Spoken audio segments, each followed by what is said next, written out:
2011 पासून तर आतापर्यंत साहेब या ठिकाणी मोठ्या प्रमाणावर आदिवासींच्या जमिनी ह्या बिगर आदिवासींच्या त्या ठिकाणी हस्तांतरित झालेल्या आहेत। या ठिकाणी बिगर आदिवासी व्यक्तीस हस्तांतरांच्या महाराष्ट्र जमीन महसूल अधिनियम कलम 1966च्या कलम 36 व 36 नुसार त्या ठिकाणी निर्बंध घालण्यात आलेला आहे। त्याचप्रमाणे Maharashtra restoration of schedule tribe act 1974च्या कलम 36 आणि 36 चा राष्ट्रपती अध्यादेशा या ठिकाणी सरळ त्या ठिकाणी भंग झालेला आहे। 36 कलमनुसार आदिवासी व्यक्तींनी मिळवलेली जमीन गैर आदिवासीला त्या ठिकाणी विकता येत नाही किंवा हस्तांतर झाल्यास जिल्हाधिकाऱ्याची किंवा शासनाची पूर्व परवानगीशिवाय घेता येत नाही। त्याचप्रमाणे 36 कलम 2 जिल्हाधिकाऱ्याने स्वतःहून तपासणी करून जमीन परत त्या ठिकाणी घेऊ शकतो। कलम 36(3) बेकायदेशीर हस्तांतर त्या ठिकाणी रद्द वाईड त्या ठिकाणी करता येतं। त्याचप्रमाणे बॉम्बे भाडेपट्टा आणि कृषी जमीन कायदा 1978 कलम 373 नुसार आदिवासी भाडेकरूंना त्यांच्या जमिनीवरून हलवू नये यासाठी संरक्षण आणि जर जमीन अनधिकृतपणे जर हस्तांतरित झाली असेल तर ती पुन्हा आदिवासीला त्या ठिकाणी देता येते। त्याचप्रमाणे 2006चा FRA कायदा असेल, आदिवासींचा जो पेसा कायदा आहे, हा पेसा कायदा अनुसूचित क्षेत्रात ग्रामसभा सर्वोच्च संस्था मानली जाते आणि कोणतीही जमीन ग्रामसभेच्या संमतीशिवाय हस्तांतर करता येत नाही। जमिनीचे हस्तांतर खाण प्रकल्प आणि विकास प्रकल्पासाठी करत असतात। एवढे कायदे असताना सुद्धा या ठिकाणी अध्यक्ष महोदय मुंबईच्या उपनगर, त्याचप्रमाणे ठाणे जिल्हा, त्याचप्रमाणे या ठिकाणी जेवढे मेट्रोपॉलिटन शहरं आहे सर, या ठिकाणी विशेष करून नाशिक जे आहे, नाशिकच्या आजूबाजूचा परिसर आहे, नंदुरबार जिल्ह्यातला आदिबाजूचा परिसर आहे, माझ्या जिल्ह्यातील वसई विरार आणि महानगरपालिकेच्या क्षेत्राच्या आजूबाजूचा परिसर असेल, पालघर तालुक्याच्या आजूबाजूचा परिसर असेल सर, त्या ठिकाणी सोन्यापेक्षाही जास्त ज्याच्या जमिनीला भाव असताना त्या ठिकाणी कवडी मोलाने त्या आदिवासी बांधवांची मोठ्या प्रमाणावर त्या ठिकाणी फसवणूक केली जाते आहे। आणि म्हणून या ठिकाणी साहेब कोकण विभागामध्ये जर आपण विचार केला तर कोकण विभाग प्रश्न विचारा। नाही विचारतो ना सर, एक खूप महत्त्वाचा प्रश्न आहे, आदिवासींच्या अस्तित्वाचा प्रश्न आहे, मला बोलू द्या जरा सर। या प्रकरणामध्ये या ठिकाणी मोठ्या प्रमाणावर आदिवासी खातेदारांना जमीन विक्री करताना त्यांना ती रक्कम ठरवली जाते, परंतु त्यांना ती पूर्ण मिळालेली नाही। खात्यातून परस्पर दलाल आणि बिल्डर त्या ठिकाणी परस्पर त्या ठिकाणी काढून घेत आहेत आणि जमिनीच्या मधून ठरवलेली जमीन कागदावरच दिली जाते, परंतु त्या ठिकाणी आदिवासी बांधवाला ती दिली जात नाही आणि मयत खातेदार आहे, एखाद्या खातेदाराला विश्वासात घेतलं जातं, परंतु त्या ठिकाणी बाकीच्या खातेदारांचे सह्या न करता परस्पर जमीन विकली जाते। सर, या ठिकाणी महसूल विभाग, पोलीस डिपार्टमेंट आणि अनेक राजकीय पुढाऱ्यांनी, मोठमोठ्या राजकीय पुढाऱ्यांनी आदिवासींच्या जमिनी साहेब गिळंगूत केलेल्या आहे। आज आदिवासी बेघर होत आहे। आज आदिवासी बांधवाची परिस्थिती अशी आहे, नोकऱ्यांमध्ये सुद्धा बिगर आदिवासींनी, बोगस आदिवासींनी साहेब लाख सव्वा लाखाच्या आसपास बोगस सर्टिफिकेट घेतलेले आहे। तर आदिवासी हा उद्ध्वस्त होत चाललेला आहे। शासन या ठिकाणी साहेब आपलं सरकार हे आदिवासींच्या बाबतीमध्ये अत्यंत संवेदनशील आहे।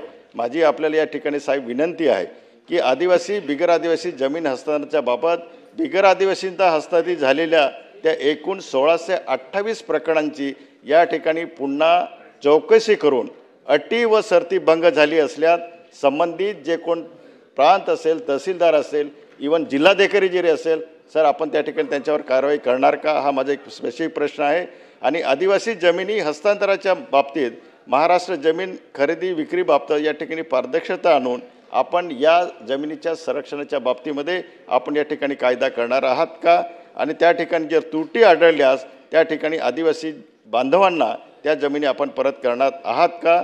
आणि हा संपूर्ण व्यवहारामध्ये या ठिकाणी सर आपल्याला तपासणी करण्यासाठी ज्या ठिकाणी तहसीलदार तपासणी करतो की त्यांना योग्य प्रकारे पेमेंट मिळालं किंवा नाही, किंवा शासनाच्या अटी आणि शर्ती राहून सेल परमिशन घेतली किंवा नाही, ह्या सगळ्या अटींची तपासणी तहसीलदार करतो।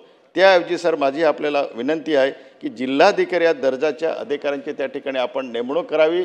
आणि सर, या ठिकाणी ठाण्यामधलं जे येऊरचं प्रकरण आहे साहेब, हायकोर्टाने सुद्धा आदिवासींच्या बाजूने निकाल दिलेला आहे, सुप्रीम कोर्टाने आदिवासींच्या बाजूने निकाल दिला आहे।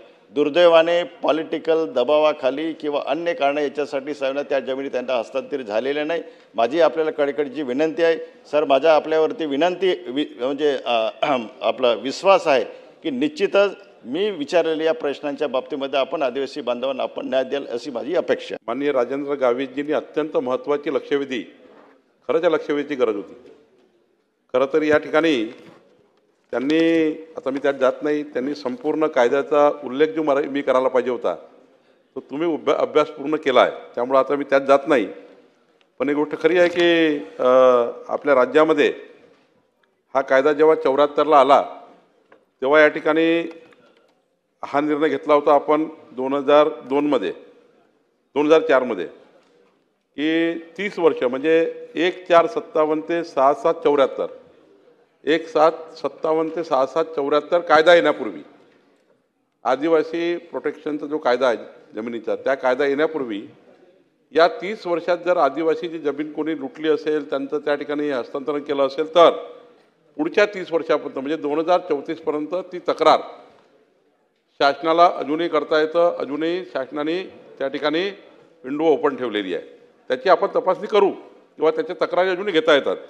परंतु आपली मूळ मागणी जी आहे की तसं 2021-23च्या काळामध्ये हा प्रश्न आला होता, त्या काळात 617 आदिवासी ज्या बिगर आदिवासी लोकांनी त्या ठिकाणी जमिनी घेतल्या होत्या त्यापैकी 404 जमिनी परत केल्या आणि 213 प्रकरणं जिल्हाधिकाऱ्याकडे आता आहे, त्याची यादी शासनाकडे आहे, आपल्याला मी देणार आहे।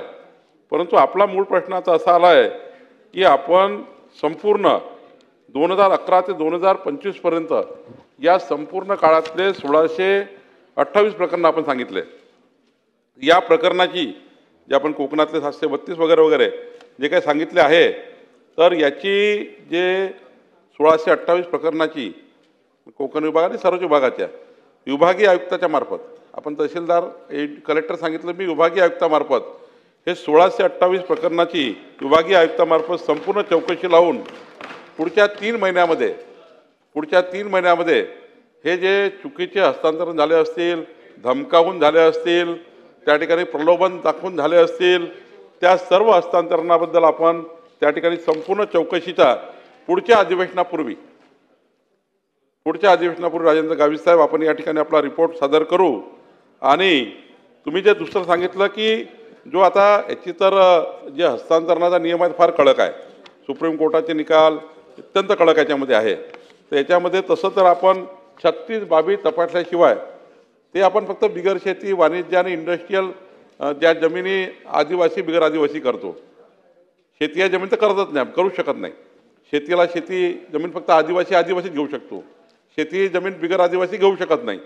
फक्त आता आपण जे बिगर आदिवासी जमिनी आहे, वाणिज्य, रहिवासी वगैरे, याच्याकरता आपण जे 34 बाबी आपण तपासतो, त्याच्यात जर 34 बाबी क्लिअर झाल्या तर त्या ठिकाणी तरच आपण हस्तांतरण करतो। आता आपण जे हस्तांतरण करतो, पण तरीही जे तक्रारी शासनाकडे येतात, तुमच्याकडे येतात, आपल्याकडे येतात, माझी या ठिकाणी सर्व आदिवासी भागातील सर्व आमदारांना विनंती आहे, या ठिकाणी सर्व आदिवासी शेड्यूल ट्राइब भागात निवडून आलेले तुमच्या भागात 26 त्या ठिकाणी मंत्री बसले, आदिवासी विकास मंत्री, त्यांनाही माझी विनंती आहे की आपणही सर्वांनी त्यात लक्ष टाका आणि शासनाला तुम्ही अजून काही जर असे हस्तांतरण झाले असतील, 26 ते 28 प्रकरण तपासूच आपण, पण अजून जर काही वाटतं तुम्ही शासनाला सांगा, विभागीय आयुक्त संपूर्ण चौकशी करेल आणि पुढच्या अधिवेशनापूर्वी आपण हा संपूर्ण रिपोर्ट या ठिकाणी आपल्या समोर सादर करू।